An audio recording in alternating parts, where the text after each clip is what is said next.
Halo teman-teman. Drop it.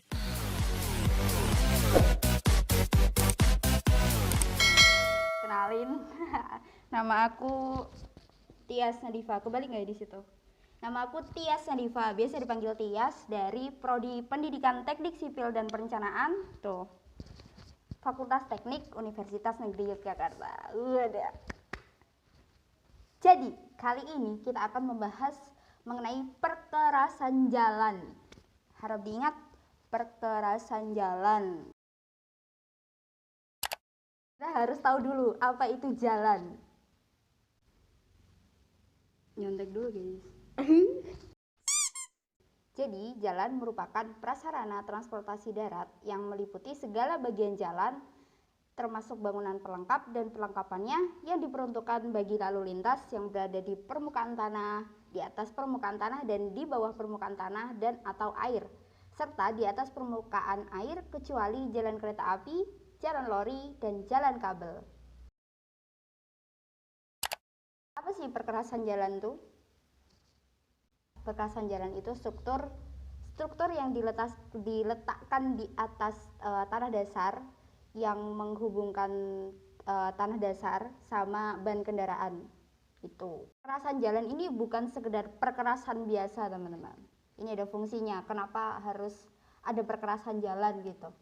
Ini berfungsi untuk melindungi tanah dasar atau subgrade agar tidak mengalami tegangan dan regangan yang berlebihan oleh akibat beban lalu lintas.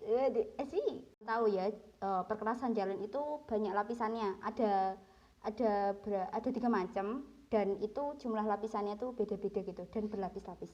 Kenapa sih perkerasan jalan itu berlapis-lapis banyak gitu? Kenapa menurut teman-teman kira-kira? Berlapis-lapis itu biar bebannya itu bisa diteruskan gitu. Jadi nggak langsung kena tanah, jadi tanahnya tuh nggak langsung rusak. Jadi bisa menerima beban kendaraan lalu meneruskan ke lapisan-lapisan di bawahnya. Jadi dibuat berlapis-lapis gitu. Ya, yang kalau misalnya tanahnya itu apa ya, daya dukung tanahnya tuh rendah gitu, kayak IQ saya yang ya begitu. Jadi butuh dilapisi di atasnya biar tidak rusak. Sepertinya sih seperti itu. Semuanya ini bakalan berujung ke kenyamanan pengguna jalan teman-teman. Jadi kalau misalnya berlapis-lapis tuh biar bebannya tuh dibagi rata ke lapisan bawahnya gitu biar nggak langsung jegrek gitu. Jadi pengguna lalu lintasnya juga merasa nyaman, merasa aman gitu pengemudinya. Jadi perkerasan jalan itu ada 3 macam ya teman-teman. Yang pertama itu perkerasan lentur atau flexible pavement. Yang kedua itu ada perkerasan kaku atau apa tuh? Rigid pavement. Oke, rigid ya, bukan sigit. Yang ketiga itu ada perkerasan komposit atau composite pavement. Di flexible pavement itu nanti ada lapisan subgrade atau tanah dasar, lalu di atasnya itu ada pondasi bawah atau subbase course, lalu ada pondasi atas atau base course yang berfungsi untuk menahan beban roda dan menyebarkan ke lapisan di bawahnya. Terus yang paling atas itu ada lapisan permukaan surface course yang berada paling atas, fungsinya untuk menahan beban roda langsung. Terus untuk kedap air, mencegah air agar tidak meresap ke lapisan di bawahnya. Terus juga sebagai lapisan aus ya, karena bergesekan langsung dengan roda kendaraan. Dan untuk menyebarkan beban ke lapisan di bawahnya. Langsung masuk lapisan ki flexible pavement ki apa dong tak jelas ki. Astagfirullah, sorry guys. Aduh pencet. Guys, ngapunten. Flexible pavement itu perkerasan yang menggunakan aspal teman-teman, alias perkerasan lentur. Nah sekarang kita pindah ke rigid pavement atau perkerasan kaku. Seperti namanya, dia itu kaku, tidak lentur. Nah dia itu kaku karena menggunakan semen Portland, beton gitu. Dan beban lalu lintas kalau pakai rigid pavement itu nanti diterima sebagian besar tuh dipikul sama si plat betonnya ini. Jadi kan kita masuk ke lapisannya langsung aja ya. Jadi untuk lapisan rigid pavement itu ada 3 cuman. Yakin. Tengok lapisan dari rigid pavement dari bawah ya teman-teman. Yang pasti bawah sendiri itu ada subgrade atau ya sorry nek medok guys. Subgrade ya pokoknya itu tanah dasar. Terus di atasnya itu langsung lapis pondasi. Nah, tadi ada subgrade, terus ada pondasi, langsung ke plat betonnya. Jadi untuk lapisan pondasinya itu termasuk non struktural teman-teman. Jadi hanya berfungsi sebagai lantai kerja dan tidak terlalu menopang beban, tidak dihitung gitu. Dihitung apa enggak ya, pokoknya non struktural. Dan fungsinya si lapisan pondasi ini untuk mencegah pumping dan rembesan air hujan serta menambah kekuatan. Ia menambah kekuatan tanah dasar meskipun dia non struktural, tapi dia bisa menambah kekuatan dasar. Kalau mau struktur yang lebih lengkap itu ada dowel bars sama tie bars. Opo iki? Kita bahas dowel. Dowel bars adalah sambungan melintang yang berfungsi untuk menyalurkan beban pada sambungan serta mengurangi gerakan vertikal di antara slab. Dan dowel ini terbuat dari tulangan yang cukup besar. Selain ada dowel yang melintang tadi, itu juga ada tie bars yang nanti ada gambarnya di tengahnya ngono pokoknya. Jadi kalau misalnya kita mau rangkum tadi ya, kalau di rigid pavement itu tadi paling bawah ada subgrade atau lapisan tanah dasar, di atasnya ada pondasi, lalu ada slab. Nah, di slabnya itu nanti ada dowel, lalu ada tie bars, terus nanti ada jenenge iki sambungan guys, ada sambungan memanjang dan melintang dan ada tie bars, yaitulah. Oke, itu tadi ada flexible pavement, terus ada rigid pavement, terus yang ketiga ada composite pavement. Ya, itu perkerasan kaku yang dikombinasikan dengan perkerasan lentur gitu. Jadi dapat berupa perkerasan lentur di atas perkerasan kaku atau perkerasan kaku di atas perkerasan lentur gitu. Jadi combine, dia collab. Bahas mengenai fleksibel sama rigid pavement itu terdapat beberapa perbedaan. Kita akan bahas detailnya.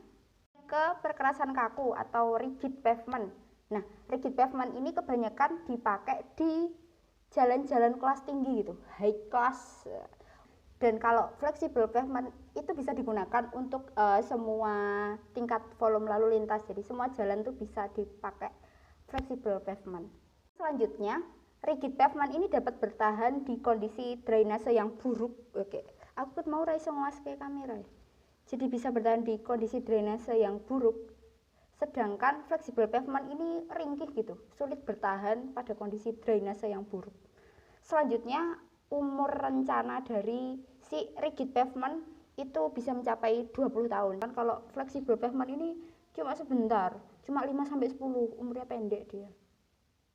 Dan untuk rigid pavement, untuk perkerasan kaku ini dia membutuhkan pembiayaan yang lebih tinggi, tapi biaya pemeliharaannya rendah. Sedangkan di flexible pavement itu biaya bikinnya itu cuma sedikit gitu, tidak sebesar pembuatan rigid perkerasan kaku. Rigid pavement belit kui flexible pavement itu pembiayaan di awalnya tuh lebih rendah, tapi untuk pemeliharaannya tuh biayanya lebih tinggi karena itu tadi dia umur rencananya tuh tidak lama, dia hanya 5-10 tahun. Keperbedaan yang selanjutnya, untuk rigid pavement ini dia sedikit sulit untuk memperkirakan waktu yang tepat untuk melakukan overlay atau pelapisan ulang. Jadi untuk rigid pavement itu sulit, ngira-ngiranya tuh sulit gitu. Sedangkan untuk flexible pavement itu gampang dikira-kiranya, kan tadi rencana umurnya itu cuma 5-10 tahun. Jadi itu bisa dikira-kira iki wah wes bolong-bolong overlay gitu. Terus setiap ketebalan di flexible pavement itu bisa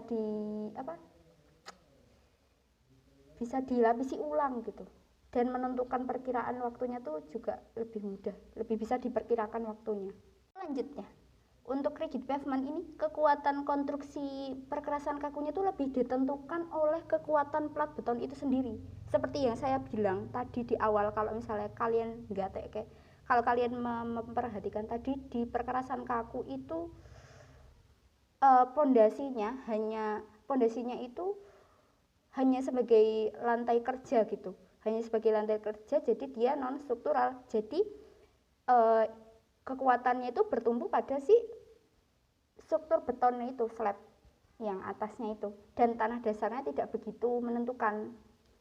Jadi gitu. Terus untuk fleksibel pavement atau perkerasan lentur itu kekuatan konstruksinya itu ditentukan oleh setiap tebal lapisannya. Jadi mulai dari subgrade-nya, terus ada pondasi bawahnya, pondasi atasnya, sama permukaan surface-nya, permukaan atasnya.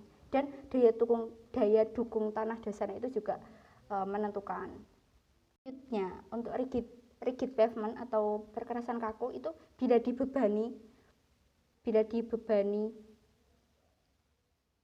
beban, ya pokoknya enek kalau ada kendaraan lewat itu tidak melentur karena lebih mampu menahan beban, karena bebannya itu merata gitu, tersebar rata. Kalau untuk fleksibel pavement itu dia kalau dibebani itu lentur gitu. Dan untuk fleksibel pavement ini bebannya tidak terbagi rata gitu. Jadi kalau kita tinjau ulang ya, perkerasan jalan tadi ada 3 macam. Ada rigid pavement atau perkerasan kaku, yang kedua ada fleksibel pavement atau perkerasan lentur, dan komposit pavement ini yang kombinasi gitu. Tadi kita juga sudah bahas perlapisannya, fungsi-fungsinya, isi-isinya, dan apanya ya, dan segala macam karakteristiknya tadi kita sudah bahas. Jadi sekian teman-teman, terima kasih atas perhatiannya, udah mau mampir di video ini. Dan sebenarnya tuh durasinya cuma 8 sampai 12 menit teman-teman, tapi ini kayaknya kebanyakan. Nggak apa-apa wis, maaf ya Pak Dayat. Terima kasih juga untuk Pak Dayat atas bimbingannya. Semoga ilmu ini bermanfaat buat teman-teman semua, buat saya, agar mendapatkan nilai. Doakan saya nilainya bagus. Terima kasih. Oke, gitu mawon nggih. Assalamualaikum warahmatullahi wabarakatuh.